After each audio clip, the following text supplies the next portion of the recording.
Step one is rewrite the function in the form y equals 2x add 3. So don't use f of x. That notation doesn't help with this. That's a pretty straightforward step. Step two is a little bit sneaky, but this is the trick. This is the trick that makes it work. What you need to do here is switch the x and the y variables. Now, the reason why this little trick works is if you think about x being the guy you start with and y being its answer, then your x is my y, your y is my x, right? We want to go this way. So the best way to deal with that is to say, right, well, if we switch places with these, the answer becomes the start number and the start number becomes the answer. And that kind of takes care of that.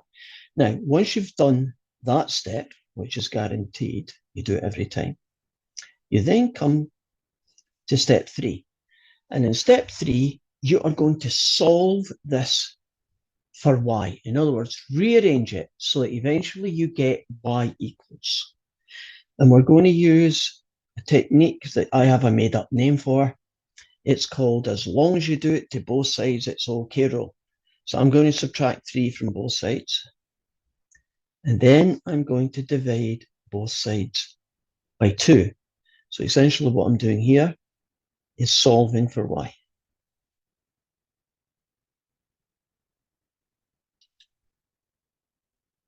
And then our final step.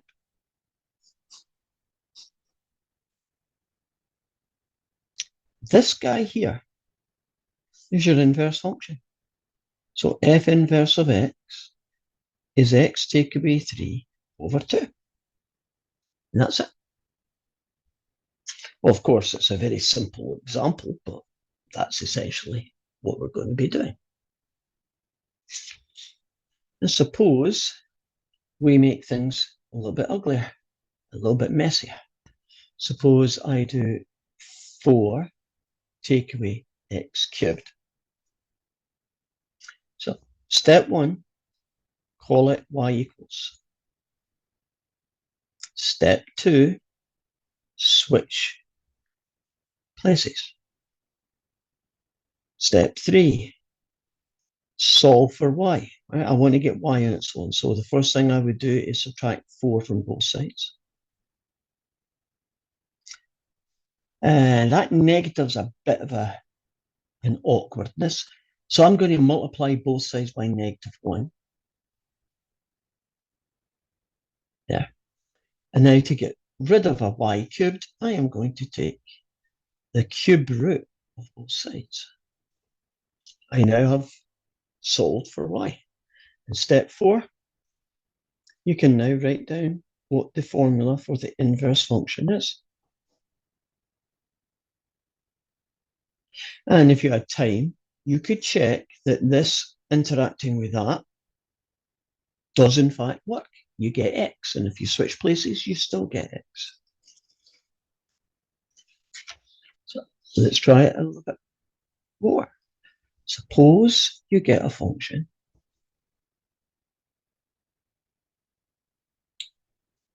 like that, and then they tell you that x is greater than or equal to 0.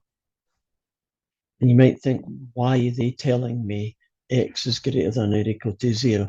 If you didn't have this restriction, you wouldn't actually have a one-to-one. If I sketched this with any value of x, what the thing would look like this. And that is not a one-to-one. But if you say only x is greater than or equal to 0 work, what you now have is that function. And that one is a one-to-one. Do you see the vertical line and the horizontal line test? So when you get a question and it has this bit tagged on at the end, the reason why they're doing that is that they're taking the original function, which isn't one-to-one, and making a restricted version of it, in this case, just that piece of the curve, which is one-to-one. So now we can do step 1. Step 2, switch places. Step 3, solve for y. Okay, I want rid of that 4, so I'll subtract 4 from both sides. Guess I want rid of that -8. I could write that down. And then take the square root of it. And that would give me my inverse function. And it is the square root of x take away 4 over -8.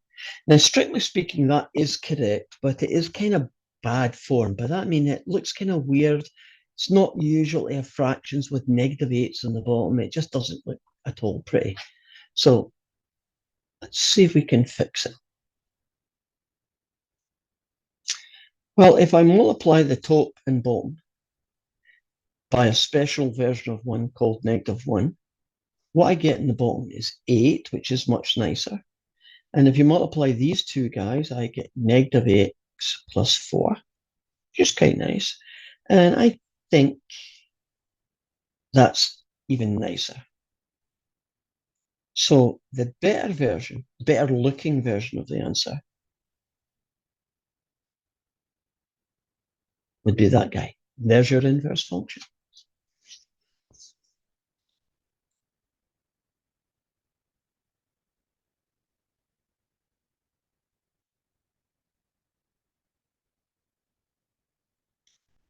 Try this fella.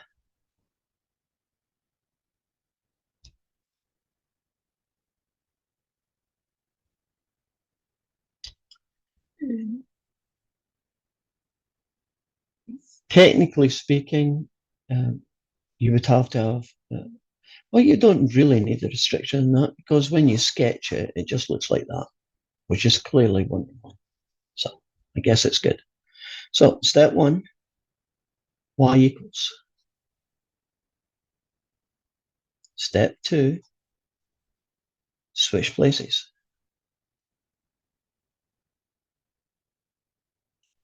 Now, step 3, solve for y. And what we're trying to do here is eventually get the y, but we have to kind of do it in a specific order.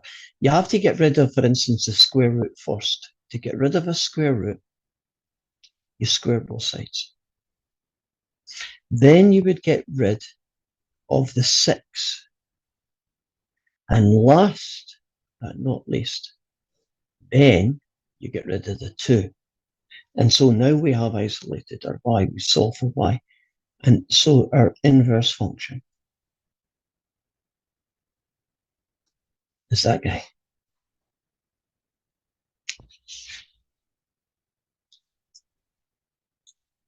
Now, suppose you would like to see a function and its inverse together, right, on the same chart. So I'm going to take this guy and that guy, right? And we're going to see if we can, oh, there'll be a little restriction on that, but we'll do that. And put them on the same graph. So you bear with me for a moment. I'm going to nip over to Desmos. And our first function is going to be f of x. And that's, let's just call it y equals the square root 2x plus 6. And probably change the scale a little bit, make it look prettier. There you go. Definitely 1-to-1. And we're going to do y equals, and on the top it's going to be x. Oh, better put a bracket around it. It's going to be x squared, and you're going to see me changing something at the end here. Not that. There we go. X squared, take away 6, and then just have the whole thing all over 2. Now, the restriction I'm going to do is that guy.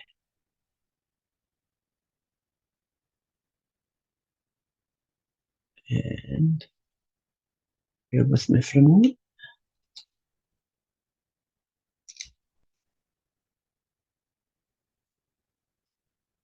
Just try to get the syntax right.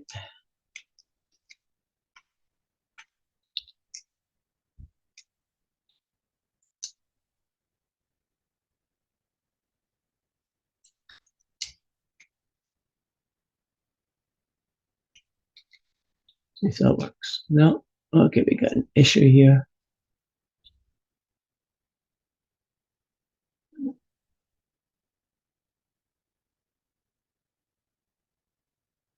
Well, since I've done this, must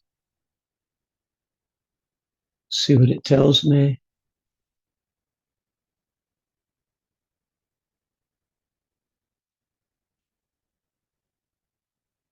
Oh, there we go.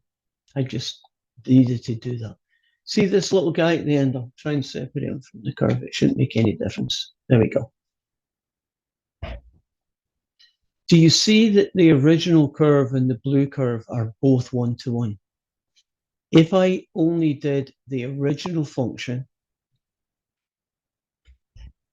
that guy, do you see how you get a two-curve deal? And that's not what we need. We need that guy.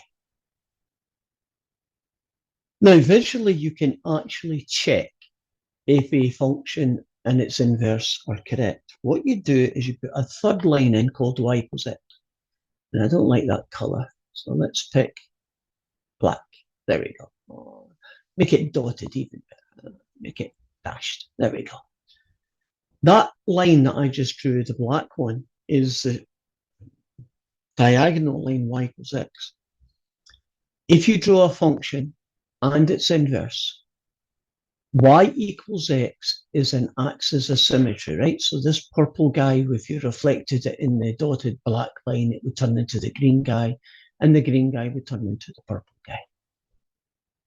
And that's a visual way of checking is a function and an inverse. So suppose we got a question where we're just being asked to draw what the inverse of a function would look like. So imagine it started at -3, that's 5, say it goes up, and that guy there is at 10, and this guy here is at 2. So it's not a very messy function, it's not really complicated, but imagine that was a guy and we wanted to draw its inverse. So what you could do is you could imagine, let's say roughly there, where y equals x is.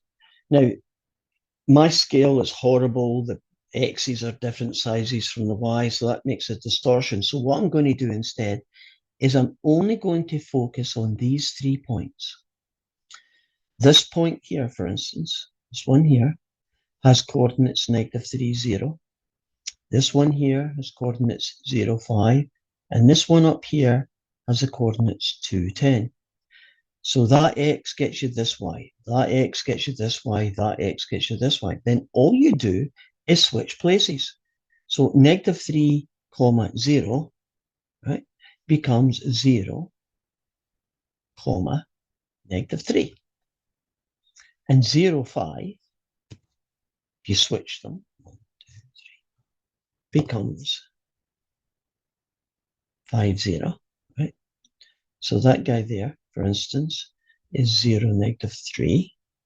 That guy there is 5, 0. And you see this guy at the end, 2, 10? Probably need a bit more room there. Right? 2, 10. He switches and becomes 10, 2. So 6, 7, 8, 9, 10. And 10,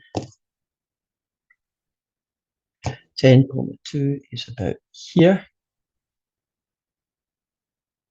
And then you just join them up. And the fact that that might not look very good, can you trust me that it is good? It's just my scales and drawing on white paper doesn't reflect the information quite as nice as it probably should. Let's show you what one of your homework questions would look like using what we just did. Right, here's a one-to-one function. You calculate its inverse, and then on Desmos, you draw the two guys. And if you just look at these pictures, you will discover, right, that it either ends up looking like this fella or it ends up looking like that guy. And whatever one it is the answer that you would choose. Now, in this question here is x minus 4 squared. And it's definitely not one-to-one. But if you wanted to make it a one-to-one, you would stop here. Do you see 4 or bigger? So if you go here, 4 or bigger. So what you can now do is you can take this function and now find its inverse, provided x is greater than or equal to 4. That's the make the original function a one-to-one first, and then write the inverse down there. Now, in this one here, couldn't you choose anything bigger than -5? Now, here's one of these pictures where they give you all the dots. So you see this guy here, is it what, -10, -10? Oh, he would end up, if you switch places, it's the same guy. So would that one. What this guy turn into? Well, this guy here is 9, -5. So he would turn into -5, 9. He would end up there. And this guy at the end, which is what, 10, -2, he would turn into -2, 10. So if you imagine joining all these dots together, you'd be able to do an inverse. And it's one of these 4 pictures. Now,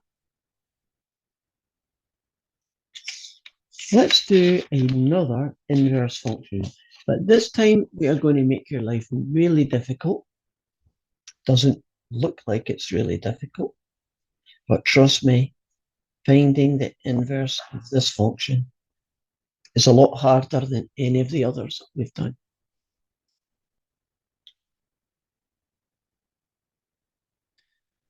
Well, we'll start off with step 1. Nothing that special. Step 2, switch the places. Nothing too special. Now, step 3, solve for y. This is the first and only time that we've actually got y's in 2 places. And you might think, oh, that's going to be impossible to do. But it's not really. Whenever you get fractions, I want you to take the x and call it x over 1. And then I want you to do a trick called cross multiply. So x times y plus 3 is going to equal 1 times y. And then distribute. And then, since we're trying to solve for y, I need these guys here to join this guy. So I'm going to subtract xy from both sides. I wonder if you can figure out what my next piece of algebra is going to be here. Remember, the goal eventually is to get y equals. What do you think I'm going to do next? What am I going to do next? Well, I hope you would have said, I'm going to pull out y as a common factor. And then I can divide both sides by 1 minus x. I now have solve for y. I got y on its own. And so step 4 is the inverse function is 3x over y take away x. And there you go.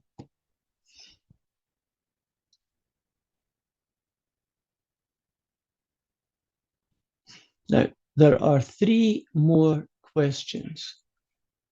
23, 4, and 5 at the end. And I'm only going to do 25 because these I want you to think your way through them.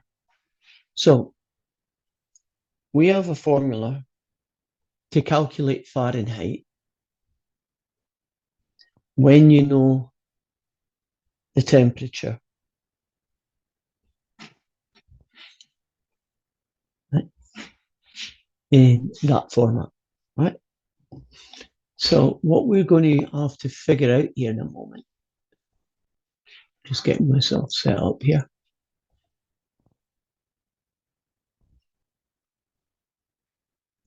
is just try to find the rest of this question while I'm doing this.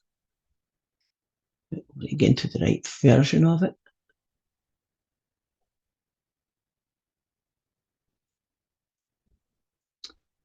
Taking a few moments to load up. This is the question 25. Yeah. Okay. And the first question they asked us to find is the inverse function of G and F. Right. So if you take this function and you want to find essentially its inverse, because this is called G of C. Yeah. And you want to find its inverse, which you can, and then replace it by this letter. Well, you can do that. Step one, you've already got the guy. Step two, switch places.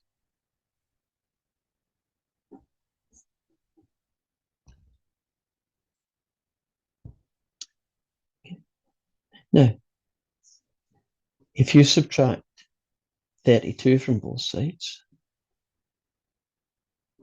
get that. If you multiply both sides by 5, you get that.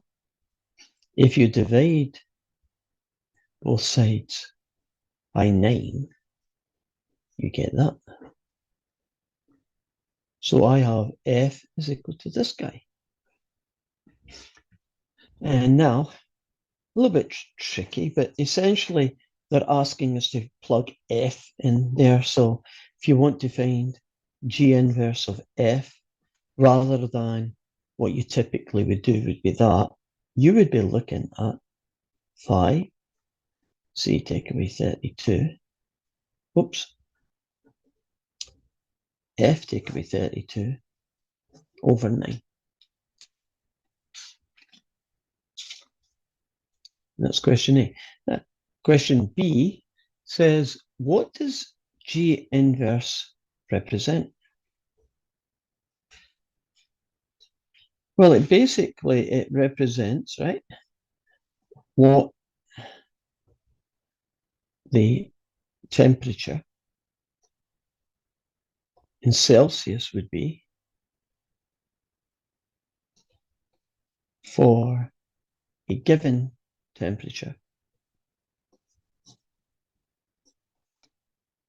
in Fahrenheit, which I believe is well, you can look at it. I believe it's essentially the third, at least in mines, it's the third. Now, in question C, they ask you to find a calculation. That guy. So there's Fahrenheit, and you're going to work by using this formula. So that guy is Fahrenheit. So it's 104 take away 32 over 9. Well, if you take this guy, you get 60. What do you get? You get 72. And if you do that calculation, you get 40 degrees, and the units, of course, would be centigrade, because that's the Fahrenheit temperature. This is the equivalent centigrade. And that is us finished for section 2A. Hopefully it's of some help to you. Bye for now.